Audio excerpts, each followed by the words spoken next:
Dictation 40 शब्द प्रति minute 5 second बाद शुरू। महाभारत के युद्ध का 9वां दिन भीष्म दुर्योधन के व्यंग्य बाणों से त्रस्त हैं। पांडवों को लेकर पक्षपाती होने के आरोपों से परेशान हो सामने की सेना का विध्वंस कर देते हैं। प्रतिज्ञा की है कि पांडवों में से किसी का वध नहीं करेंगे। वे कौरवों के सेनापति हैं। अब उनके पास यही एक युक्ति बची है कि पांडवों की पूरी सेना का विनाश कर उन्हें बंदी बना लिया जाए। 9 दिनों तक यह युद्ध किसी और जाता हुआ नहीं दिख रहा है।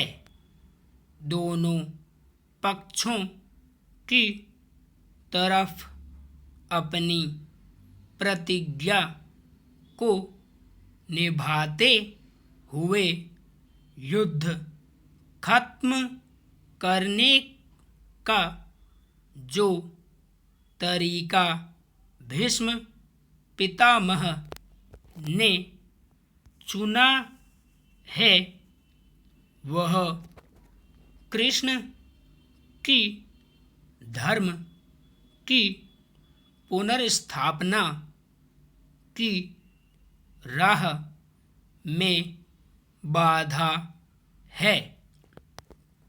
कुरुक्षेत्र में गीता के उपदेश के बाद भीष्म पितामह की मृत्यु वह दूसरी घटना है जो जन्म और कर्म के सिद्धांत को प्रतिपादित करती है।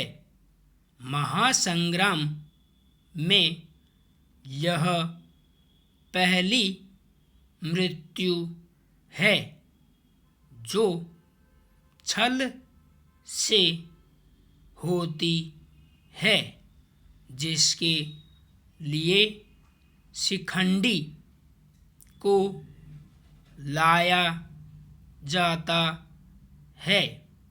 यह मृत्यु अम्बा का प्रतिशोध उसकी तपस्या के फलस्वरूप शिव के वरदान और शिखंडी के विशेष रूप में जन्म को सार्थक करने के लिए है।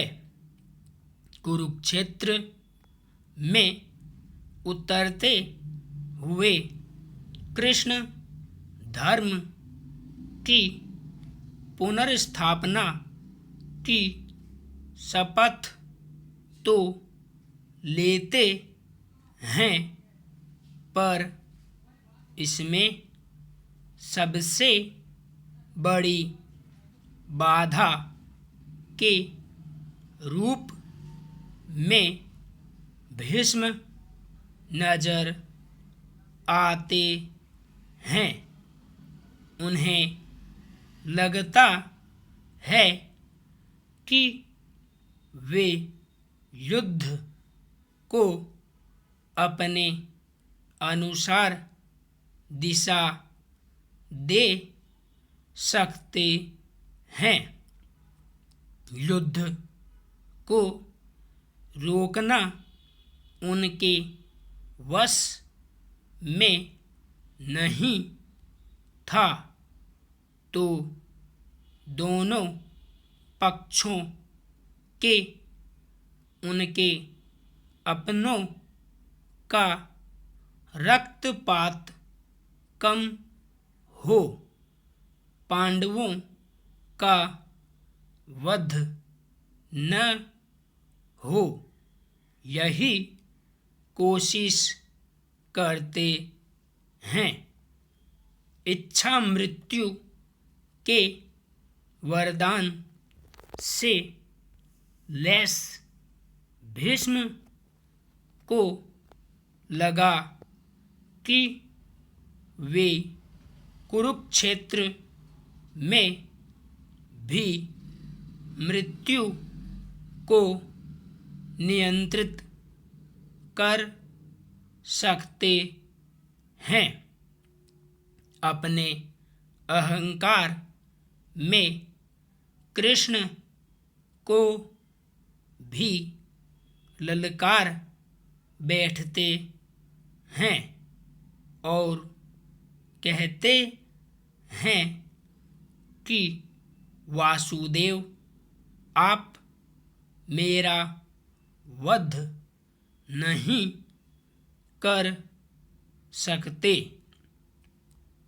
इसी अहंकार के कारण भीष्म अर्जुन के बाद वो दूसरे नायक हैं जिन्हें कृष्ण उनके अस्तित्व का उपदेश दे अपना विराट रूप दिखाने के लिए चुनते हैं।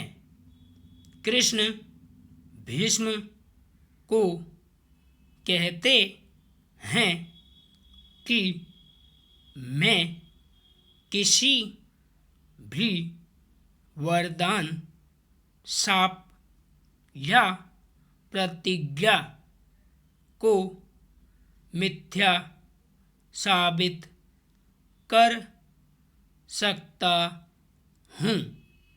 आपका वध तो मैं रथ के पहिए से भी कर सकता हूँ। संपूर्ण विराम।